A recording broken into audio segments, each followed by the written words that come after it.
Hi, నెలంతా కష్టపడితే నా జీతం వచ్చింది. ఈరోజు నా జీతం 250 దినాలు జీతం వచ్చింది.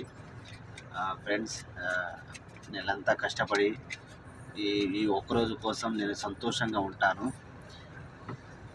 ఈ ఒక్కరోజు తర్వాత జీతం వచ్చిందని సంతోషపడాలా? జీతము 10 నిమిషాలు కూడా నా జోబులో ఉండకుండా ఇంటికి పంపాలా? నా ఫ్యామిలీ కోసం నేను కష్టపడుతున్నాను. నా ఫ్యామిలీ బాగుంటే నేను బాగున్నట్టే. నా జీతం వచ్చింది ఫ్రెండ్స్, 250 దినాలు జీతం వచ్చింది నాది. ఈ జీతం తీసుకుపోయి బ్యాంకులో వేసేస్తే ఇంట్లో అందరూ హ్యాపీగా ఉంటారు. నేను కష్టపడేది నా ఫ్యామిలీ కోసమే. దీనికోసమే నేను కష్టపడేది, నా ఫ్యామిలీ కోసమే.